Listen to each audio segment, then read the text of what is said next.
Então veja, ônus da prova, conforme eu falei, meus amigos, é um dos temas, é um dos institutos, eu diria, mais importante para a audiência, para qualquer audiência. Eu falo na audiência do trabalho, eu lembro que quando eu comecei a trabalhar na Serra Trabalhista, todos os advogados reconhecem que você quer aprender a fazer audiência, você tem que ir para a Seara Trabalhista. É o melhor lugar para você aprender, porque na Seara Trabalhista tudo é dinâmico. É audiência o dia todo, é o dia todo o couro comendo. É impugnação, é protesto, é manifestação, é pergunta, resposta e às vezes discussão, às vezes uma conversa amigável, às vezes um aprendizado. Aprendizado é todos os dias. Eu até hoje aprendo e faz parte. Então, o ônus da prova, meus amigos, o que é o ônus? O que é o ônus? O ônus nada mais é do que uma carga, um peso, eu diria um fardo que é colocado sobre alguém para que essa pessoa possa se livrar. É como se eu pegasse um saco pesado de farinha, jogasse em suas costas e dissesse assim: olha, se livra desse saco. Mas tem o seguinte, tem uma forma de você fazer. Você não pode jogar daqui 100 metros, nem daqui 500 metros. Você vai jogar só depois de 1 quilômetro em diante. Você vai andando com esse fardo. Mas se livre dele. Então, o ônus da prova é exatamente isso. Essa carga, esse peso, esse fardo que se coloca nos ombros de uma das partes para que a parte ela possa se desincumbir, se livrar desse peso. Ela tem que, diante dos meios possíveis no processo, ela precisa mostrar para o juiz, diante das provas que ela vai constituir no processo, dizer: olha, seu juiz, aqui eu estou me livrando dessa incumbência que é minha. Essa incumbência ela vai estar sobre você pela lei, pela jurisprudência consolidada ou pelo juiz que vai estabelecer conforme a distribuição dinâmica do ônus da prova. É isso que a gente vai estudar aqui, para você saber quando que o ônus é seu. Quando que o ônus é seu. E comigo, com essa historinha que eu contei, que eu acabei de falar para vocês, quando eu saí dessa audiência, a primeira coisa que eu fiz foi: vou estudar ônus da prova. E diante de tantas porradas, meus amigos, que eu tomei, chegou uma hora que eu disse: não, já chega. Já chega, eu preciso agora mudar a minha história. Eu preciso mudar a minha história. E dali, então, eu decidi estudar. Eu decidi criar uma forma, um método em que eu pudesse, na verdade, ter vitórias, que eu pudesse não ficar passando vergonha em audiência e uma fórmula que desse certo. Então, eu me apeguei a livros, a cursos, gastei muito, mas chega um momento que você diz: agora sim, eu sei o que eu estou fazendo.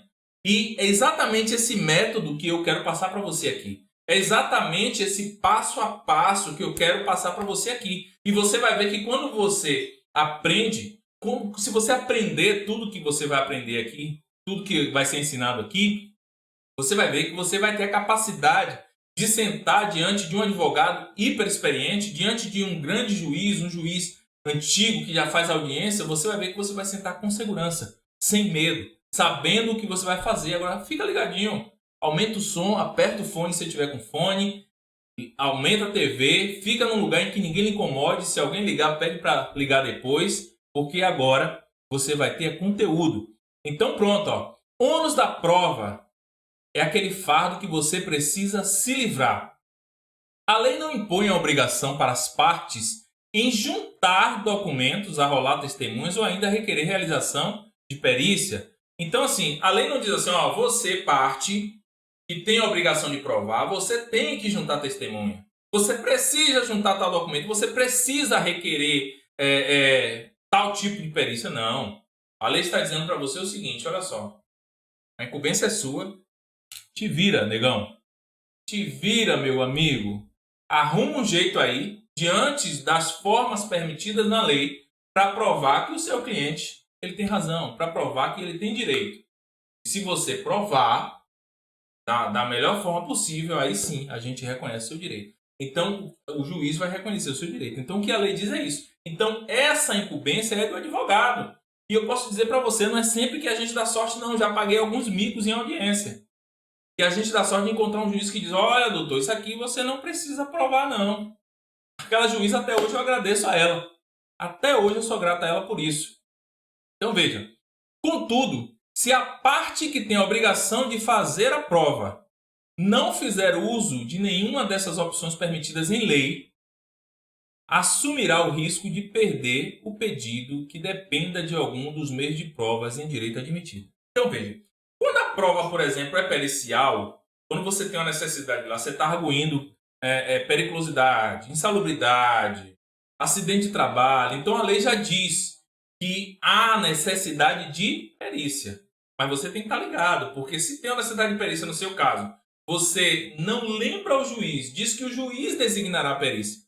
Mas pode ser que o juiz nem lembre que tem perícia naquele caso, por algum motivo, não sei porquê. Mas ele pode esquecer. Então, se você não faz isso, essa sentença futuramente vai ser nula. O seu processo vai atrasar, vai voltar. Ou então, se você não se ligar e sair correr, todo mundo passar batido, você pode até perder a ação por conta de uma falta de atenção. Ou falta de conhecimento, que é pior. Então, veja. Se você precisa constituir uma prova por meio de testemunha e você não requerer a oitiva de uma testemunha para provar, o problema é seu. Você tem um grande risco de perder a ação se o ônus da prova ele é seu. Por outro lado, se o ônus não é seu, o ônus é da parte contrária, como nesse caso que aconteceu comigo, eu estava arguindo elisão da justa causa. Então hoje, se você não sabia, você já sabe. Se você faz uma ação arguindo elisão da justa causa, o que vai acontecer?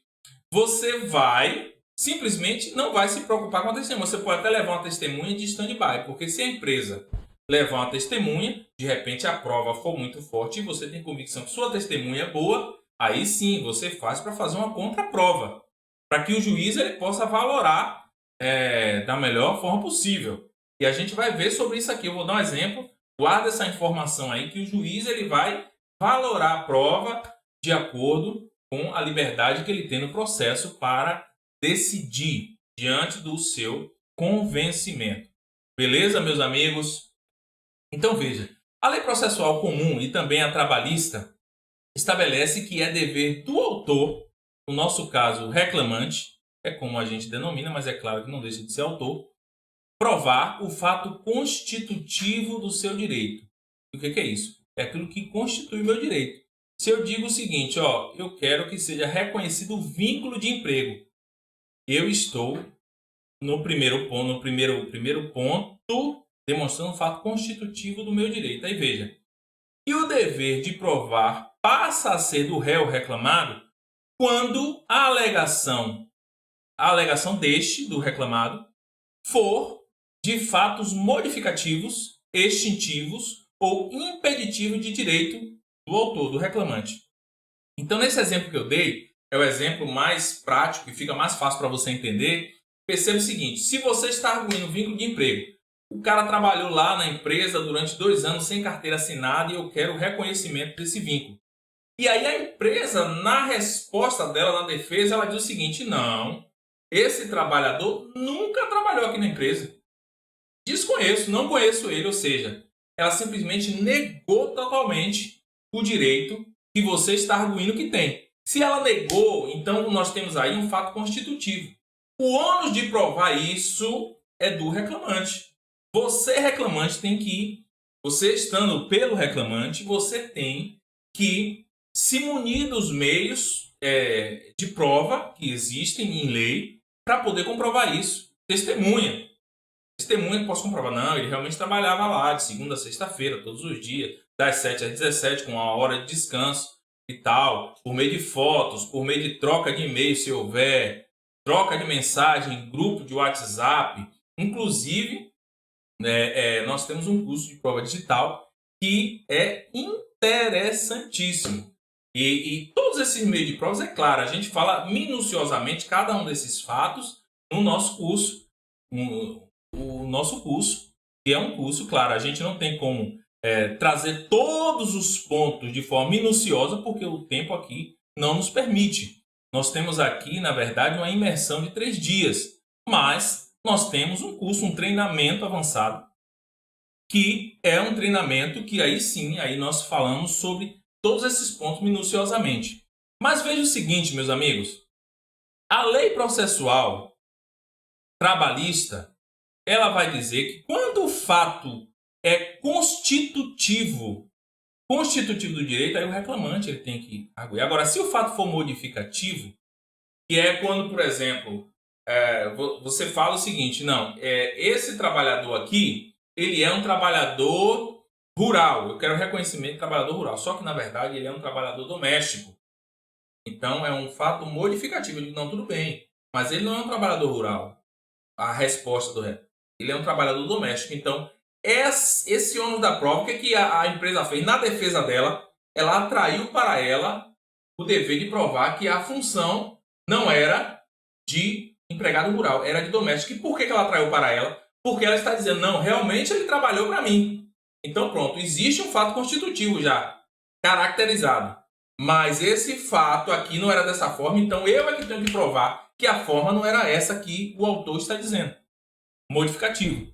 E aí o fato ele pode ser extintivo também. Eu estou pedindo que assim que seja reconhecimento de vínculo, a empresa diz assim, não, isso aí já se extinguiu porque eu já reconheci, já assinei a carteira dele, está reconhecido, então, fato extintivo do direito, porque se cumpriu aquilo que ele estava requerendo. Inclusive já foram pagas as verbas, aí você enquanto empresa vai lá e apresenta todos os documentos que foram pagos. Entendeu? E fato impeditivo do direito. O fato impeditivo do direito também é reclamado, a empresa atrai para ela. Porque ela vai dizer o seguinte, ela vai dizer, não, tudo bem, ele trabalhava para mim, mas ele era autônomo. Então, o fato impeditivo, modificativo, ele tem um viés muito parecido. Ele era autônomo, ele não era empregado, ele era autônomo. Então, prove a empresa que era autônomo. Eu já tive alguns casos assim, inclusive, que o juiz julgou improcedente. E aí nós recorremos e reformamos a decisão. Porque o ônus era da empresa e a juíza entendeu que o ônus era do reclamante, do meu cliente. Então, sendo assim, é importante você ter esse conhecimento porque, em caso de improcedência, você tem ferramentas para recorrer. Você senta convicto. Não, esse ônus não é meu. Então, se é da empresa, a empresa cumpra com o papel dela. Ela cumpra com o dever dela de se desincumbir do ônus da prova. Ok? Vamos lá. Sendo assim, caso a parte que tinha o dever de provar não o faça, isso gera uma vantagem para a parte contrária. Ou seja, se o ônus é seu de provar, de levar uma testemunha para provar que existia um vínculo de emprego que a empresa negou totalmente, e você não leva, por exemplo, essa testemunha, não junta documentos, não junta nada, então essa sentença, certeza que ela vai vir improcedente. E você perdeu. Perdeu, Playboy. Então veja então que se a prova vem ao processo, independentemente de quem a produziu, como eu falei há pouco tempo, compete ao juiz reconhecer os efeitos que ela produz. E nesse caso, as regras de ônus da prova elas passam a ser inúteis. Por quê? As provas já estão nos autos. Para o juiz pouco importa de quem era o ônus, do reclamante, do reclamado. Era do reclamante, mas quem trouxe a prova foi o reclamado, então pronto, a prova está nos autos. Eu, juiz, preciso julgar. Eu preciso pegar essa prova aqui e enquadrar da forma necessária para poder sentenciar o processo. Não importa de quem era o ônus e não importa quem provou. Então, veja, provados os fatos, o juiz tão somente os adequará à norma jurídica pertinente. Maravilha! O ônus da prova se divide em regra de procedimento e regra de julgamento. Será regra de procedimento ou de instrução, pode ser procedimento ou instrução, algumas pessoas nomeiam como regra de instrução, porque informa a quem é atribuído o ônus da prova, o ônus de provar cada ponto controverso. Então veja, a regra de procedimento ela tem muito a ver com isso. O procedimento vai dizer quem é que deve, então, constituir essa prova diante daquilo que está sendo arguído por ambas as partes. E nós temos também, vai ser a regra de julgamento, porque a instrução pode ser insuficiente para convencer o magistrado, caso em que a sentença levará em consideração a distribuição do ônus da prova. Você vai ver, eu não sei se você já fez audiência, coloca aí, se você nunca fez, coloca aí, nunca fiz audiência, que é para eu conhecer você, coloca aí no chat, interage aí com a gente. Se você nunca fez audiência, se você nunca viu uma sentença, você vai ver que os juízes, eles às vezes vão dizer, tal fato, no nosso exemplo, A questão arguída sobre vínculo de emprego, na sentença dele, ele vai dizer, ele vai tirar por tópico, como você botou lá na petição inicial. Sendo ônus do reclamado e por não ter se desincumbido deste ônus, julgo, indefiro o pedido. Ele vai indeferir o pedido. Por quê? O ônus de provar, nesse caso específico, era do reclamante. Então, as provas constituídas nos autos não deixou muito clara para o juiz. Às vezes, você levou uma testemunha que não foi muito concisa no que você precisava provar. A empresa também levou a testemunha dela e não foi concisa no que ela precisava provar. Então, o juiz, na dúvida, o que o juiz vai fazer? O juiz, simplesmente, ele vai decidir de acordo com de quem era o ônus da prova. O juiz ele vai observar, bom, se o ônus era do autor, ele não se desincumbiu, ele não se livrou, ele não tirou essa carga de sobre os ombros dele, ele não demonstrou que ele tirou a carga e colocou no lugar certo, então pronto, eu vou indeferir o pedido. Porque a obrigação era dele, a obrigação não era da reclamada. Se ele não cumpriu com a sua obrigação, eu indefiro o pedido. E vice-versa. A obrigação era da reclamada. Não se desincumbiu de demonstrar, por exemplo, que não havia hora extra, não juntou cartão de pontos, demonstrando que o reclamante bateu o cartão de ponto na hora certa, então pronto. O ônus da prova é dela. Você entende como isso muda? Eu estou arguindo hora extra. A empresa vai lá, faz a defesa, diz, não, nunca fez hora extra, tal. A empresa tem mais de 20 funcionários, nos termos do artigo 74, parágrafo 2º, se não me engano. E aí, o que acontece? O ônus dela é ônus dela comprovar por meio de cartão de ponto. Cartão de ponto. Registro de ponto. Então, se ela não junta esse cartão de ponto, ela não juntou esse cartão de ponto, presume-se que as horas arguídas na petição inicial são verdadeiras. Sendo assim, olha só como é importante, meu amigo, você saber sobre o ônus da prova. Se a empresa arguiu isso, ela não juntou documento comprovando que não fazia hora extra, ou então, por exemplo, se fazia, está lá no cartão de ponto que fazia e que no contra-cheque estão lá as horas extras comprovadamente pagas, então, meu amigo, o ônus é dela. Você não precisa nem se preocupar em testemunha. Nesse caso, você pode levar até por precaução, de stand-by. Testemunha está lá. Você chegou na audiência. A empresa diz assim, não tenho testemunha. Pronto. Descansa seu coração. Excelência, também não tenho testemunha. Conclusos para julgamento é uma maravilha. Entendeu? A prova dividida, nós temos aqui essa daí. Só um minuto. Essa aí é o quê? Ah, sim. A enquete do sim e não foi o quê? Qual foi a pergunta? Fez audiência. Ah, sim. Se fez audiência, então nós temos 67% de pessoas que não fizeram audiência. Olha aí, gente.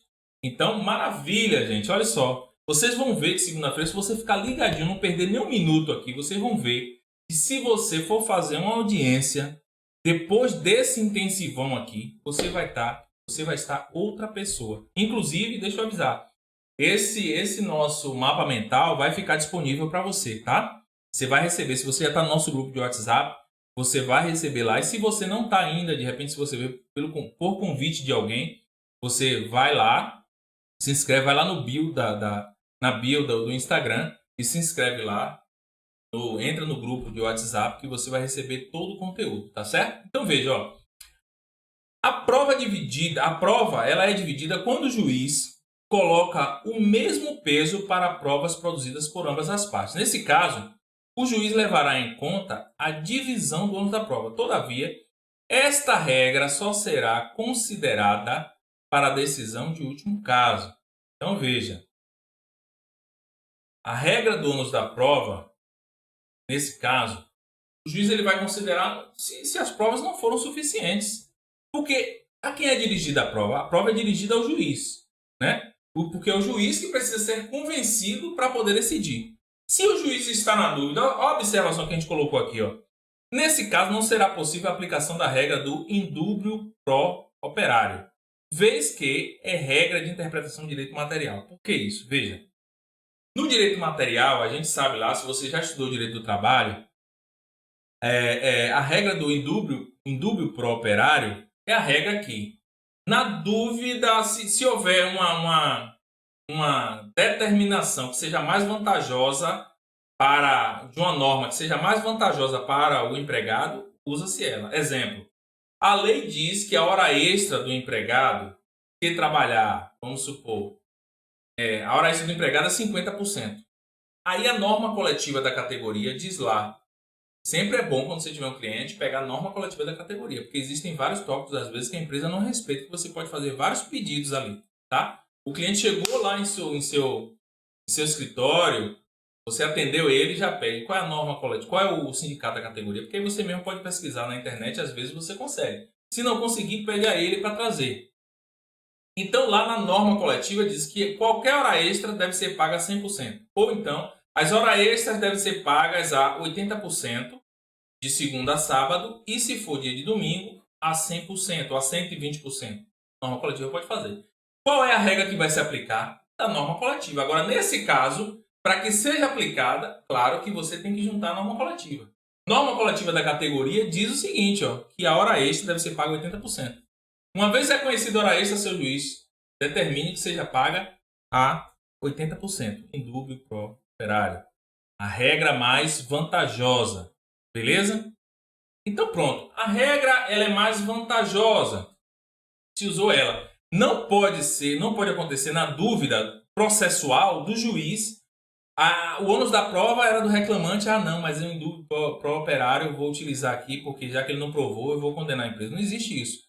Em matéria processual não existe isso. Trabalhista não.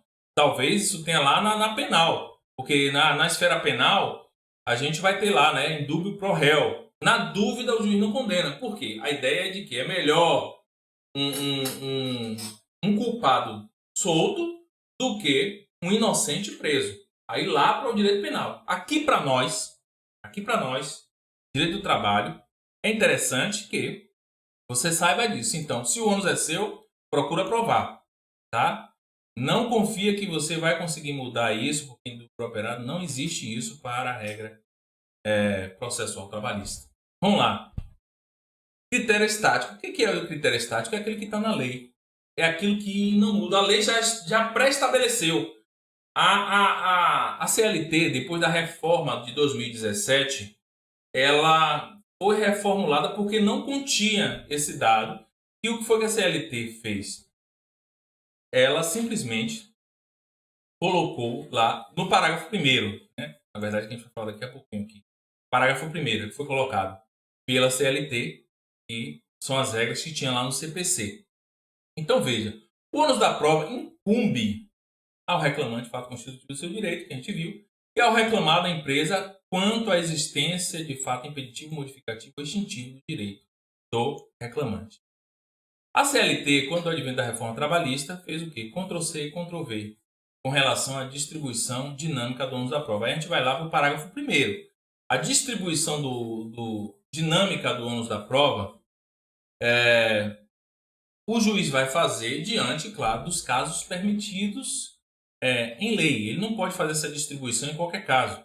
Isso aqui ele faz em último caso, porque tem casos que a lei já estabelece de quem é o ônus. Tem casos que a jurisprudência ela já é consolidada nesse sentido. O TST já tem entendimento consolidado. Consumo é tudo. Então, o juiz ele não vai simplesmente, sem fundamentar, mudar isso sem que ele possa justificar. Então, veja, o parágrafo 1º diz lá: nos casos previstos em lei ou diante de peculiaridades da causa relacionada à impossibilidade ou excessiva dificuldade de cumprir o encargo. Então, veja, é impossível para a parte ou é excessiva dificuldade para cumprir com essa prova. Nos termos do caput ou a maior facilidade de obtenção de prova do fato contrário, poderá o juiz atribuir ônus da prova de modo diverso, ou seja, ele pode mudar. Aí o artigo continua aqui, desde que o faça de forma fundamentada. O juiz não pode simplesmente dizer assim, estou mudando e pronto. Ele tem que dizer por quê, ele vai fundamentar por que eu estou alterando o ônus da prova, que era do reclamante nesse caso, eu estou dizendo agora que é a reclamada, porque ele entende que para a reclamada, para a empresa, neste caso em específico, é mais fácil constituir essa prova, porque ela tem um maior lastro de documentos, reservado até por conta mesmo da sua atividade. Contadores, setor administrativo vai ter documentos que possam ali, de certa forma, provar a verdade, para que o juiz possa se convencer. Então, se o juiz diz assim, ó, esse fato aqui, tudo bem, é ônus do reclamante, mas eu entendo que, nesse caso aqui, fica mais fácil para a reclamada. Então, eu vou pegar essa carga que estava no ombro do reclamante e boto para a reclamada, e vice-versa. A bem da verdade, é mais difícil acontecer de tirar da reclamada e colocar no reclamante, porque a reclamada, o reclamante, pela hipossuficiência, na maioria das vezes, ele vai ter mais dificuldade de constituir prova. Ele vai ter muito mais dificuldade para constituir prova do que a empresa, indiscutivelmente. A jurisprudência trabalhista já consolidou entendimento em diversas matérias sobre o ônus da prova, é o que nós estávamos falando. E a gente vai ter lá o ônus da prova, em que a lei estabelece, que está aqui, fato constitutivo do direito do reclamante e fato impeditivo, modificativo e extintivo do direito da reclamada, ou do reclamante, extintivo do direito do reclamante, que é reclamada quando ela arguir. Beleza, só que a jurisprudência entende que algumas questões é ônus do reclamante. E eu trouxe aqui alguns exemplos. O primeiro deles que eu cito é a não exigência de hora extra ao gerente de agência bancária. Por quê? A gente tem lá a súmula 287 do TST, que entende que é o seguinte: a jornada de trabalho do empregado de banco gerente de agência é regida pelo artigo 224, parágrafo 2º da CLT. Beleza. Quanto ao gerente geral de agência bancária, presume-se o exercício de encargo de gestão, aplicando-se-lhe o artigo 62, que é aquele que diz que, nesse caso, a empresa não tem a obrigação de comprovar a questão de serviço externo e tal. Então, nesse caso aqui, está falando de gerente geral, então aqui a súmula já entende. E por quê? Por que isso? Porque nós sabemos que tem a regra lá. A empresa tem mais de 20 funcionários, o ônus da prova é da empresa. Um banco, inevitavelmente, indiscutivelmente, vai ter mais de 20 funcionários. Em tese, pela regra geral, o ônus da prova seria da empresa, do banco. Mas nesse caso aqui, a jurisprudência entende. No caso de gerente geral, eu já entendo que deve se aplicar a questão do artigo 62, onde a empresa não tem obrigação de registrar, de ter o cartão de ponto marcado. Então, nesse caso aqui, se você está com gerente geral, aí você já sabe, o ônus da prova é seu. Se você for contratado por um banco, por exemplo, e vem uma reclamação nesse caso aqui, e o reclamante ele não tem testemunha, não tem outras provas, então você já sabe, você vai ficar tranquilo. O ônus da prova é do reclamante. Abandono de emprego por mais de 30 dias sem comparecer no trabalho. Sem comparecer no trabalho após cessado o benefício previdenciário. Olha só, o cara se afastou porque ele teve um acidente de trabalho, teve um acidente de qualquer natureza, ou ele estava doente. Então ele ficou afastado. Quando ele retorna do benefício previdenciário, por mais que ele tenha o seguinte: não, eu estou incapacitado para trabalhar, não posso, estou doente ainda. E o INSS cessou, que isso acontece direto, quase todos os dias. Acontece o INSS negar o benefício ou cessar o benefício de alguém que ainda não está em condição de trabalho. Esse trabalhador ele tem a obrigação de voltar para a empresa. Ainda que para informar não tem condição, a empresa vai mandar ele para o médico do trabalho que vai dizer se ele tem ou não a capacidade de trabalhar. Mas se esse trabalhador, entendendo que não tem condição, fica lá brigando no INSS, fazendo recurso para poder receber e não volta para a empresa, então nesse caso abandona o emprego. Ônus da prova do reclamante. O que acontece? Então se a empresa dá uma justa causa por abandono de emprego, o ônus é do reclamante de comprovar que tem um fundamento. Ele estava, na verdade, inválido, ele não tinha como sair de casa, ele morava sozinho, não tinha como comunicar a empresa, naquele tempo ele não podia trabalhar, e provar isso, certo? Então, ônus da prova do reclamante nesses casos. Agora vamos partir para o ponto da reclamada, certo? Vamos para o ponto da reclamada. Antes da gente partir para esse tempo aqui, eu queria que você colocasse aí no nosso chat agora, rapidinho, quanto tempo você advoga. A gente tem um chat aí agora A gente vai colocar um chat aí, você vai dizer há quanto tempo você advoga. Se menos de 2 anos, se mais de 2, menos de 5, se mais de 5 anos, tá bom? A gente faz isso por quê? Pra gente se conhecer, pra gente interagir nesse momento. Então, responde pra mim aí, responde pra mim, já que a gente está conectado aqui nessa noite. Enquanto você vai respondendo, para você não perder nada, eu vou tomar um gole d'água.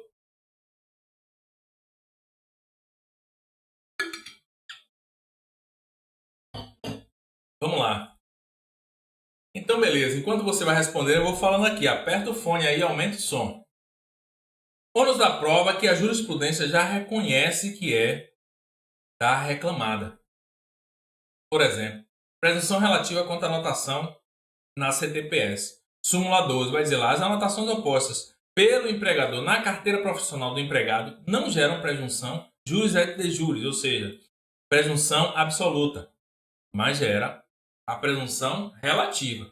Se você anotou na carteira, você não tem como dizer assim, ah não trabalhou para mim, tá lá. Então você tem que provar que aquela relação de trabalho ela não existiu, ou que ela era de outra forma, diferente do que foi ali. É uma prova substancialmente difícil. Término do contrato de trabalho. Súmula 212 do TST. Despedimento, ônus da prova para a reclamada. O ônus da prova no término do contrato de trabalho, quando negados a prestação de serviço e o despedimento, é do empregador. Então veja, quando ele diz que terminou, o ônus da prova é dele. Se o empregado está dizendo assim, não, ele me mandou embora, não me pagou. Não, ele que abandonou. A data não foi essa não, foi outra data. Então tá, empregador, informe. Por quê? Por que isso? Porque a jurisprudência entende. Ó. Pois, por conta do princípio da continuidade da relação de emprego, o emprego ele tem lá um emprego, você faz um contrato de trabalho por tempo determinado, então esse aí é por tempo determinado, está lá na lei, então não tem que se discutir. Mas quando esse contrato de trabalho não é por tempo determinado, esse trabalho vai ser o quê? Por tempo indeterminado. É o princípio que rege as relações de trabalho. O princípio da continuidade da relação de emprego constitui presunção favorável ao empregado. Um outro fato que a jurisprudência já reconhece. Por que você está dizendo isso, Salvador? Porque esses fatos aqui, meu amigo, se você está arguindo isso na sua reclamação, você tem que saber, sentar na sala sabendo o seguinte, o ônus da prova é da reclamada. Você sentou lá, ela não tem nenhuma testemunha, despreocupa. Você não precisa de testemunha se o fato for somente esse para comprovar, você não precisa. Então, quando você faz, porque a petição inicial, ela tem uma multiplicidade de pedidos.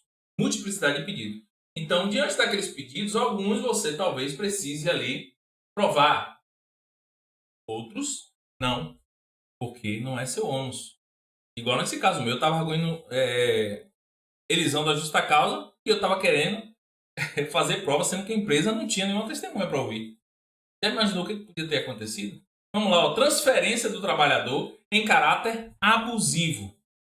É um outro fator que é ônus da empresa. CLT, ó, artigo 469.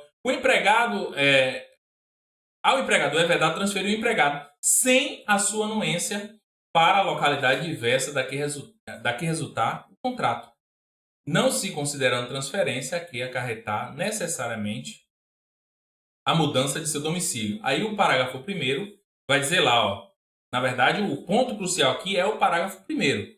Não estão compreendidos na proibição deste artigo os empregados que exerçam cargo de confiança, porque já faz parte do contrato de trabalho dele, e aqueles cujos contratos tenham como condição implícita ou explícita a transferência, já conste lá. Mas diz o seguinte, ó, quando a transferência decorra de real necessidade de serviço. Então, qual é a obrigação do empregador se ele transferiu e você está com a reclamação lá, arguindo que a transferência teve um caráter abusivo, por vingança ou o que quer que seja? O empregador, o ônus da prova é dele, o que ele tem que fazer? Súmula 43, transferência aqui, ó. Presume-se abusiva a transferência de que tratou o parágrafo 1º do artigo, esse artigo que acabamos de ler, sem comprovação da necessidade do serviço. Por isso que o ônus da prova é da reclamada. Ela tem que comprovar que havia necessidade do serviço para que ele estivesse lá. Comprovar que aquele cargo dele é um cargo que não tinha outro funcionário na empresa, que era de extrema necessidade, que não tinha como contratar outra pessoa lá na região, enfim, uma série de meios de prova aí que ela pode arguir. Anotação britânica do controle de jornada do trabalhador. Então veja, o que é a anotação britânica? É aquela anotação que tem no cartão de ponto. Tá tudo certinho. O cara entra todo dia, 8 horas em ponto, anotado, e a saída é 17 horas. Todos os dias. Então, se a empresa junta o cartão de ponto nesse contexto, é outro fator. Você está arguindo que o empregado fazia hora extra até 19 horas. O cartão de ponto diz lá, todos os dias ele saía às 17 horas. Porque ninguém bate o cartão, sai no horário certinho. 17 horas em ponto. No horário certinho todos os dias. Então vai ter lá 17h05, 16h58.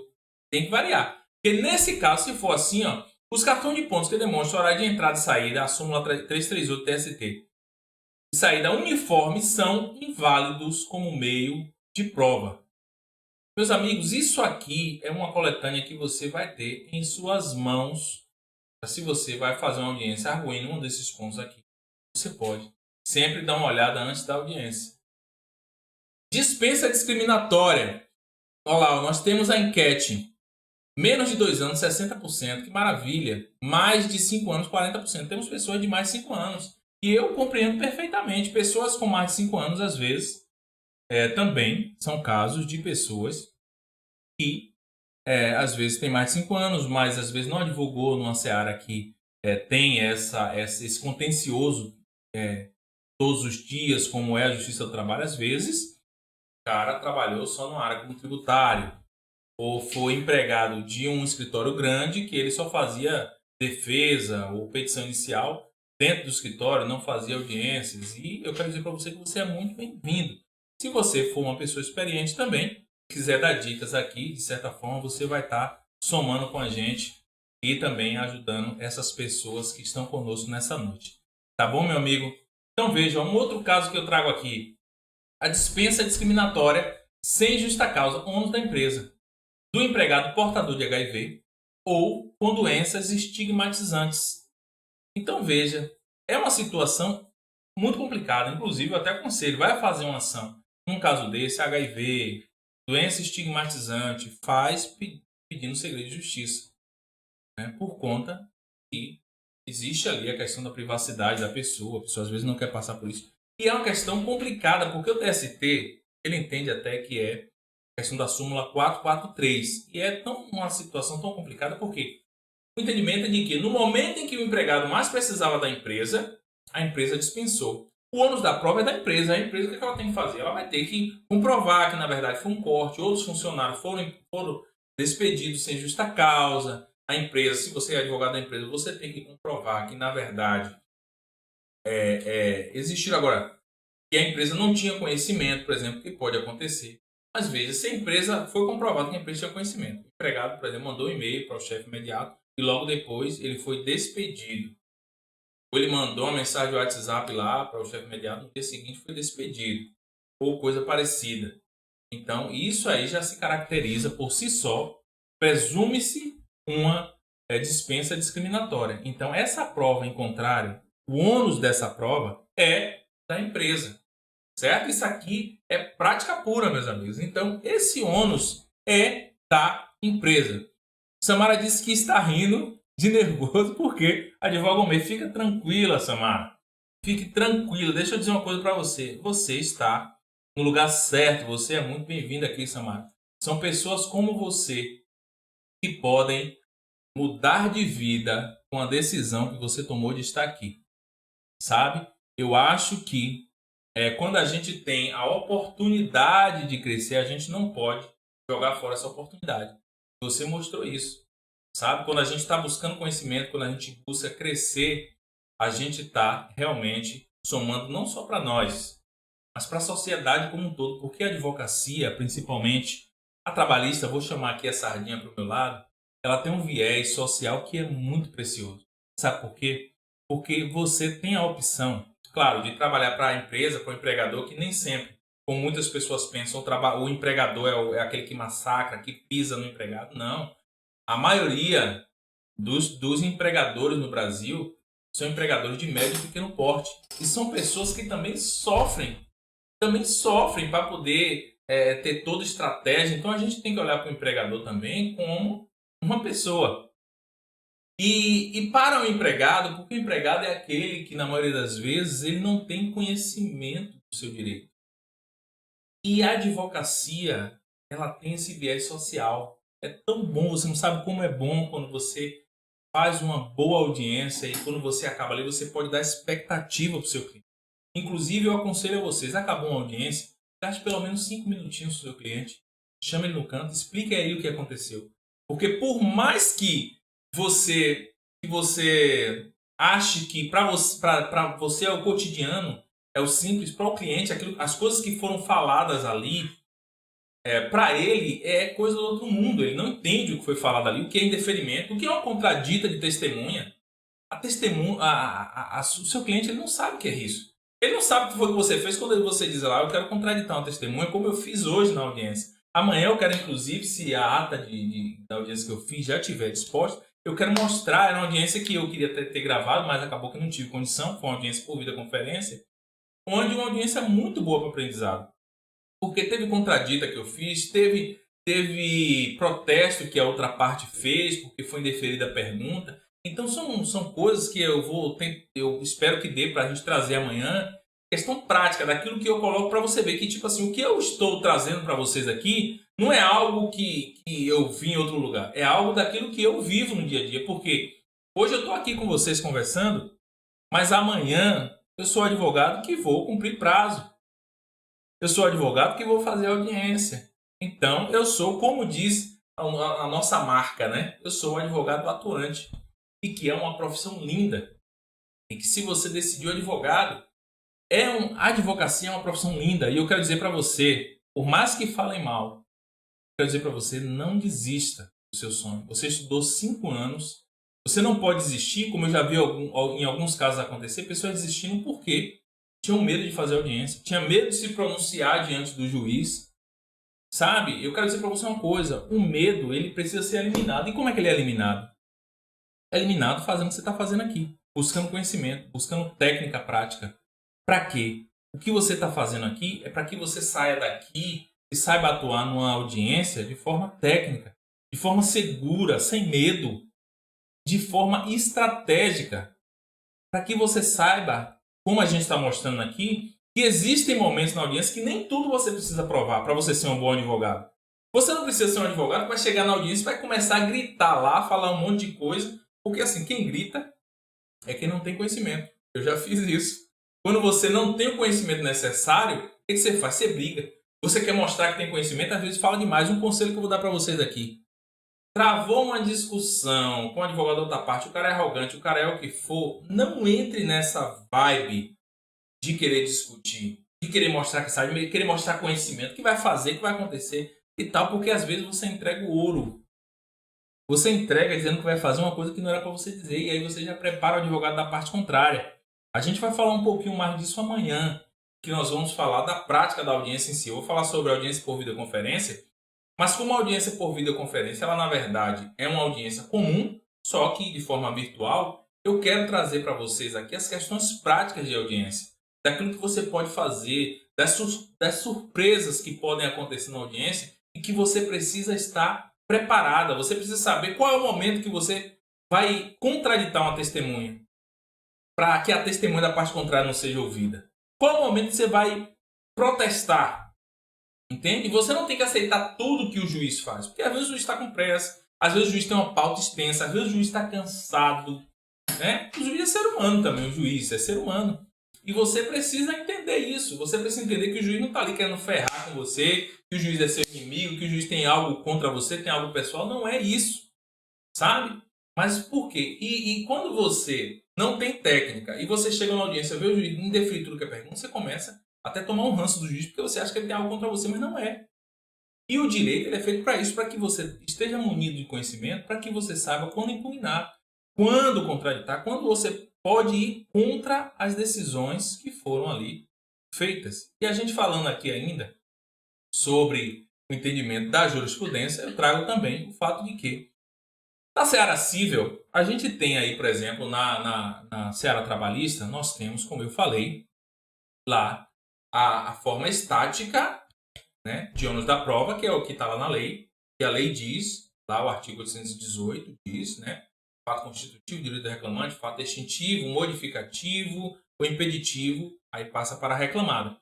Ou tem o judicial, que é quando ele é dinâmico, ele não é estático, ele é dinâmico. O juiz é que ele vai observar diante dos poderes que lhe foram concedidos por lei na audiência, ele vai observar e vai fixar de acordo com cada caso. Ele vai fixar de quem é o ônus da prova. Eu falei, é mais fácil para você. Essa é a forma dinâmica de distribuição do ônus da prova. A forma estática é que está na lei. A forma dinâmica é que o juiz ele vai estabelecer de acordo com aquilo que ele analisa em cada processo. A Instrução Normativa 39 do TST é o seguinte: sem prejuízo de outros, não se aplicam ao processo do trabalho em razão da inexistência de omissão ou por incompatibilidade. Daqui a pouquinho a gente vai estar soltando a senha aí. Fique ligado para você pegar a senha do sorteio do livro, tá? Fique ligadinho aí para você participar, não perder essa oportunidade. A gente vai soltar a senha, mas não vai ficar. Daqui a pouco a gente coloca e vai tirar. Então, quem só vai participar, quem estiver na live, porque essa senha você não vai publicar, ela vai ser mandada no direct, tá? Você vai mandar no direct lá do nosso perfil ADV Atuante do Instagram. Você vai pegar essa senha que você vai receber aí, daqui a pouquinho vai soltar, e aí você vai pegar ela para você participar, cumprir os outros requisitos do sorteio, e a gente vai estar sorteando esse livro e vai chegar em sua casa, tá bom?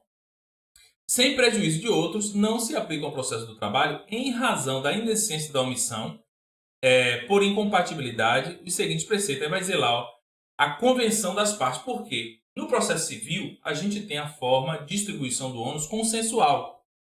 No processo do trabalho, o TST se manifestou por meio da Instrução Normativa 39, dizendo que nesse caso aqui, porque o artigo 769 da CLT, ele vai dizer lá que não havendo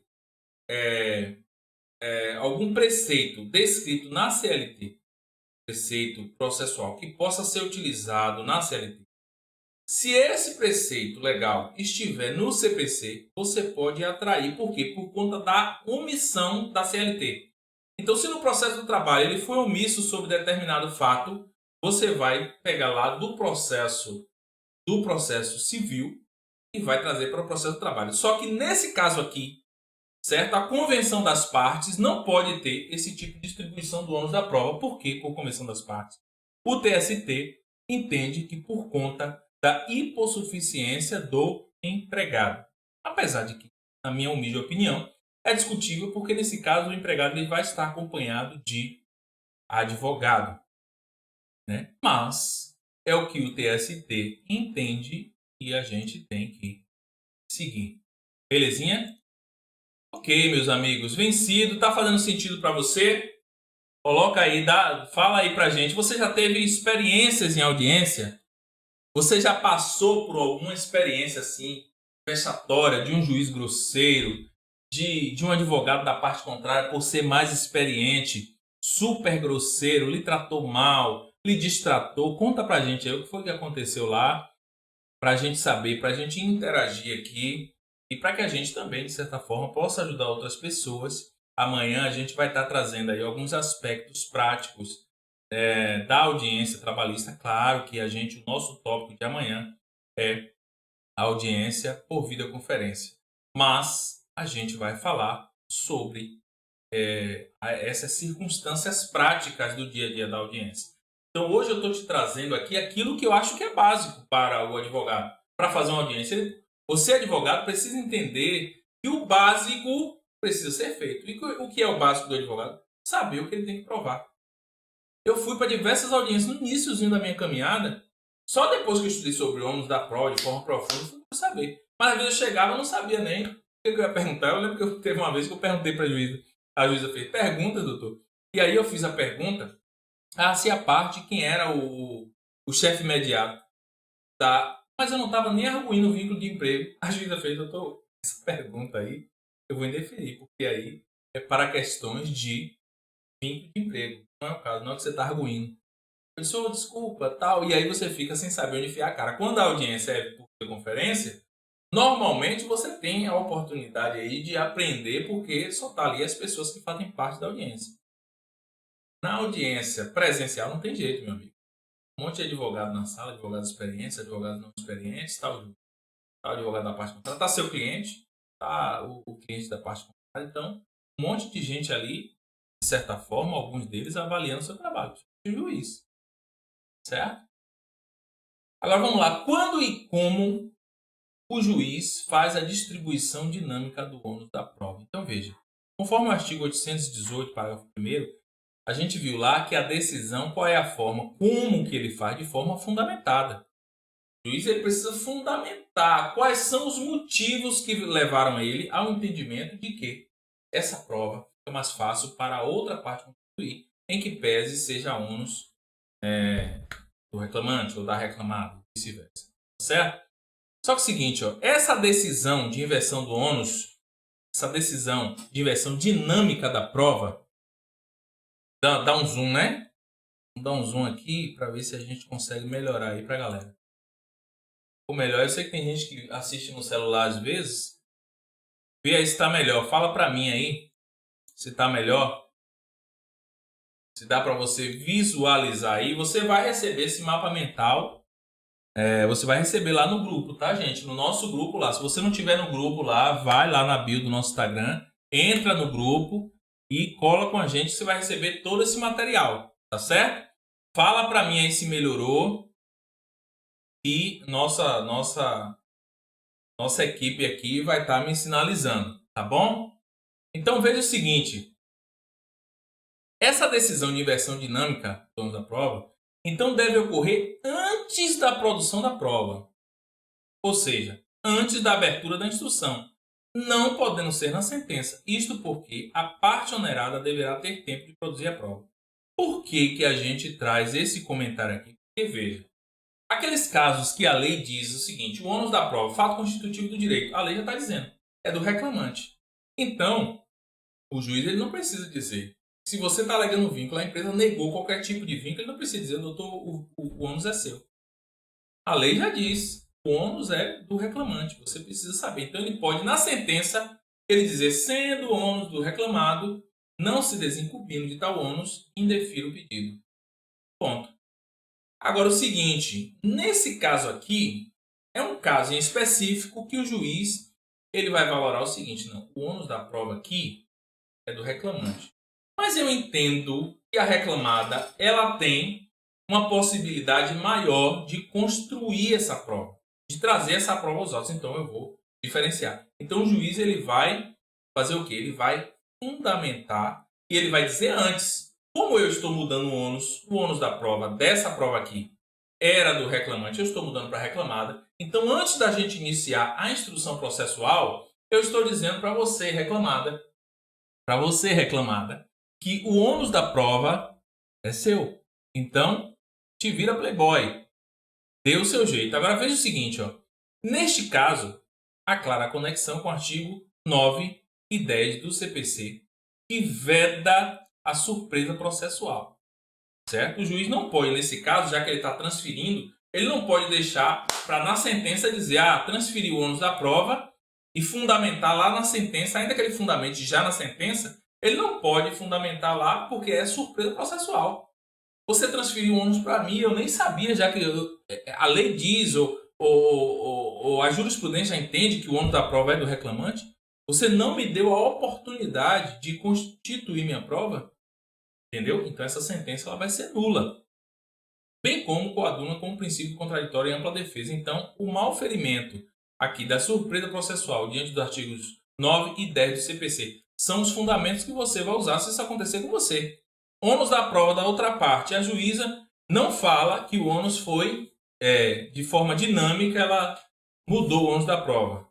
E aí na sentença ela vem dizer, ou o juiz vem dizer, que ele decidiu transferir o ônus da prova e que por isso lhe condena. Então, nesse caso, se ele não condenar, tudo bem, mas se ele transferir e condena aí, você vai pedir a nulidade da sentença por conta disso, tá certo? Eu trago aqui alguns comentários com relação a isso. A gente vai falar sobre a possibilidade do adiamento, certo? Da audiência. Deixa eu ver aqui se ficou. Não, deixa eu diminuir aqui para poder organizar.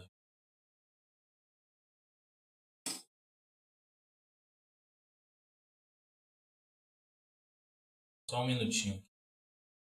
Distorci um pouco. Beleza. Tá dando para enxergar aí, pessoal? Fala aí para mim, tá?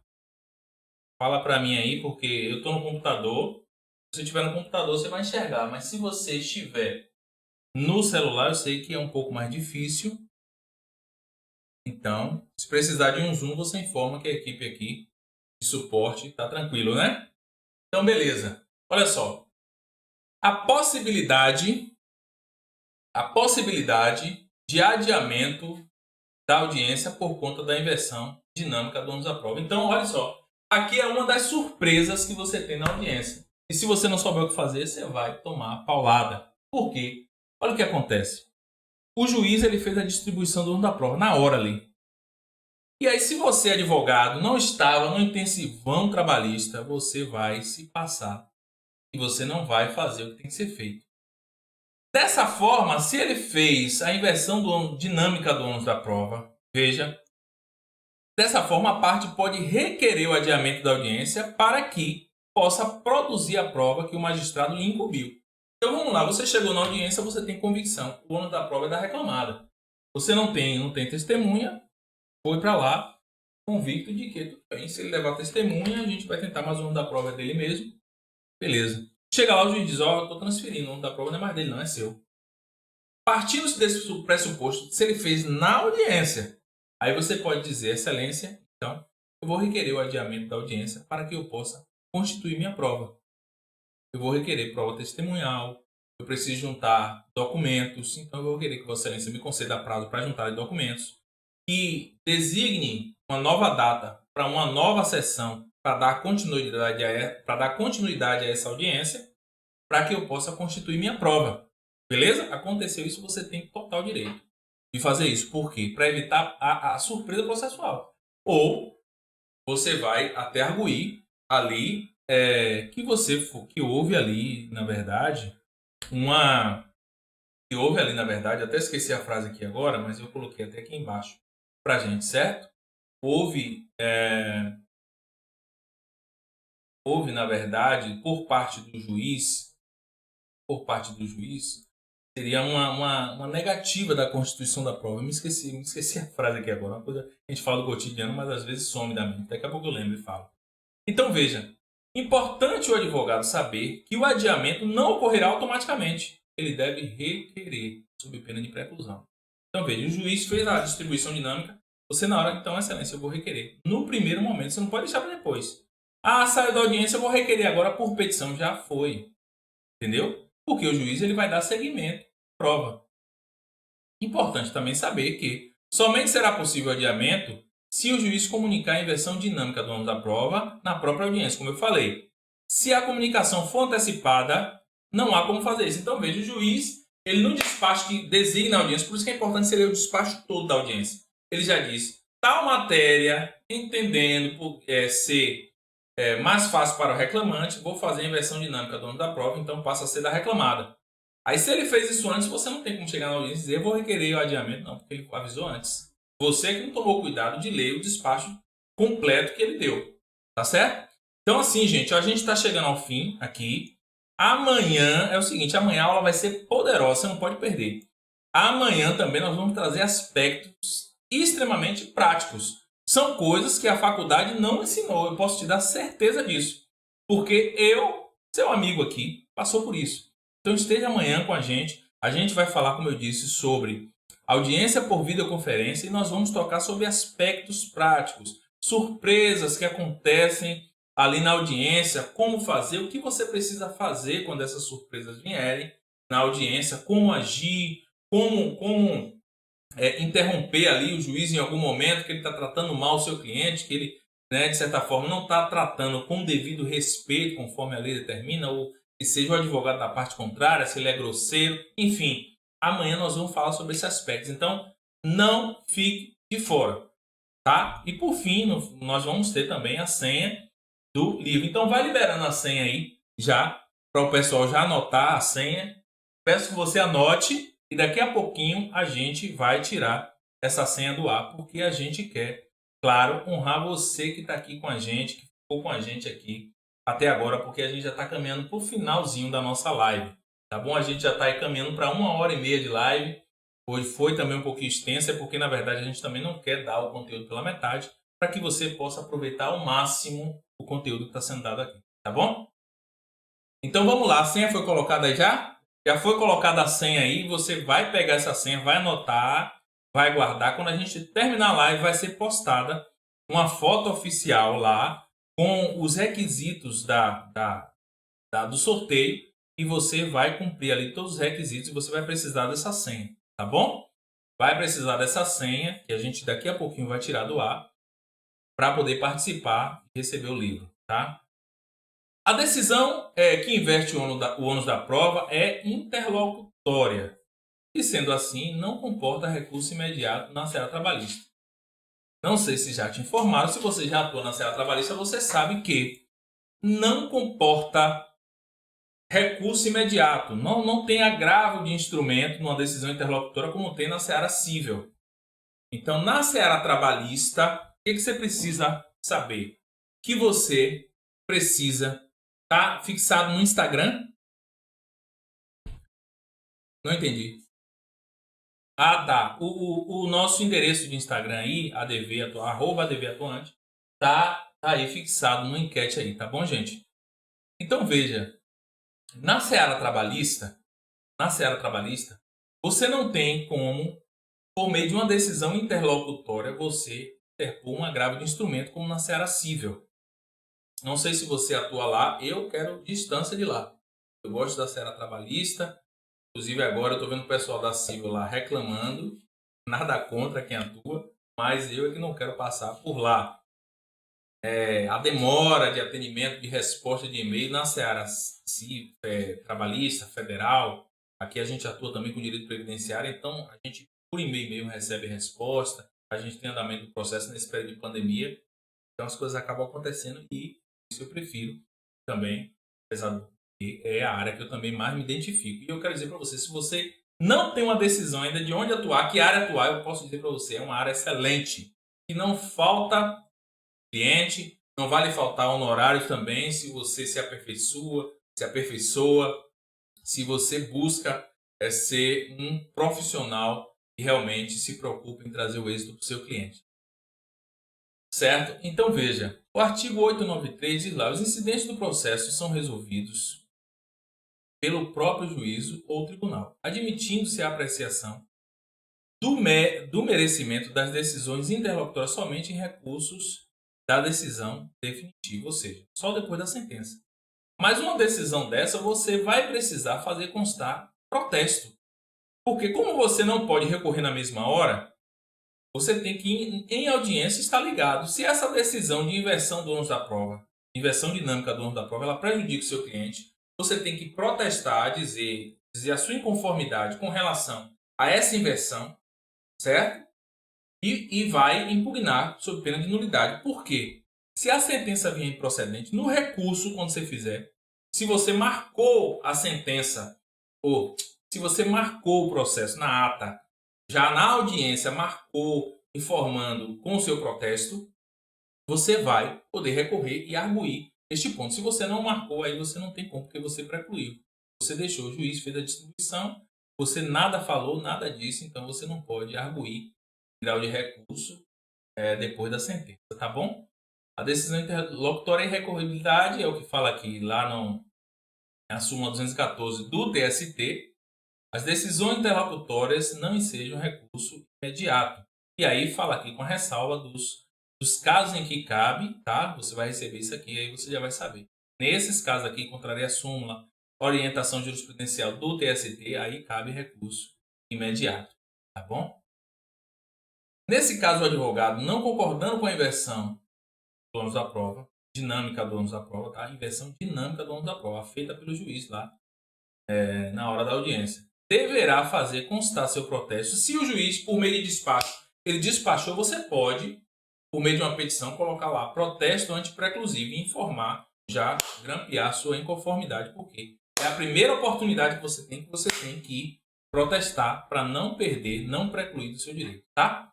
Então, deverá fazer constar seu protesto para o caso de seu cliente, em caso de ser sucumbente, na matéria em que se deu a inversão do ônus da prova, ele possa combater o critério adotado pelo juiz do trabalho em grau de recurso, conforme eu falei.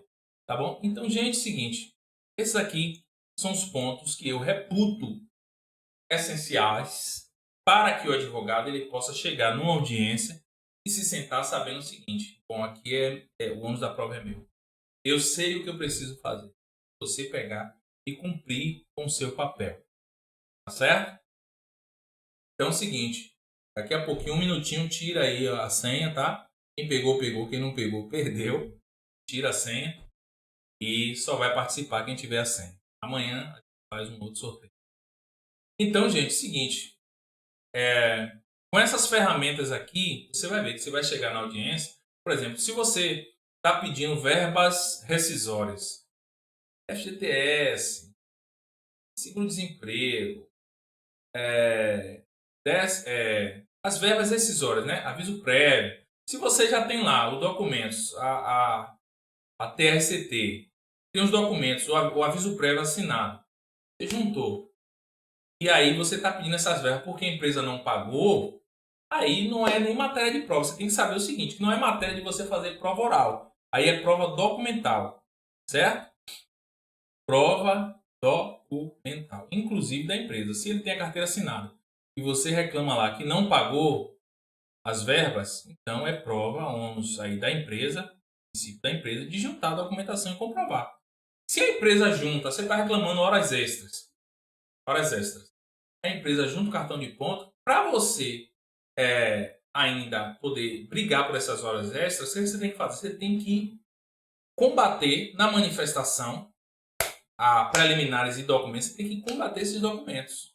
Apontar lá que eles não são corretos, entendeu? Você tem que combater esses cartões de ponto para que na audiência o juiz não diga, não, você não pode constituir prova. Por quê? Se a empresa juntou e você não falou nada, ou seja, você está concordando com o que a empresa está dizendo. Não, as horas que ele fez estão aí, ó. Ele não fez hora extra, está tudo aí no cartão de ponto.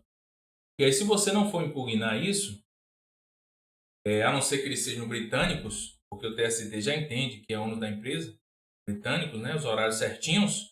Então, se ele tem lá horários diversos e você não impugnou, você está pedindo hora extra, é sinal de que você concordou.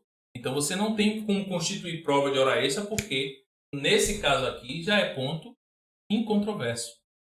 Entendeu? Então, é mais ou menos assim que funciona. Eu espero que tenha valido a pena para você. Coloca aí para a gente saber se valeu a pena, se foi bom para você nessa noite, tá certo? E amanhã eu aguardo você às 20 horas em ponto. A gente vai estar junto aqui de novo. E eu tenho certeza que se você vier amanhã você vai sair voando. Da live de amanhã você vai sair daqui voando, tá certo? Então, cumpre lá as regras e boa sorte com o sorteio, tá certo? Que você aí que está com a fé mais forte, possa receber esse livro. Esse livro fala sobre prova, sobre muito do que a gente falou aqui, e você vai poder ler um livro sensacional de um excelente autor, tá? Um dos que eu mais uso aqui no escritório, são os livros que eu mais leio, tá? do Mauro Schiavi.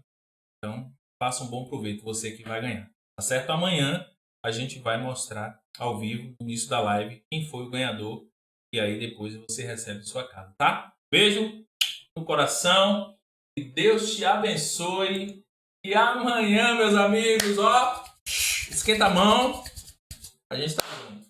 Valeu? Forte abraço. Até mais.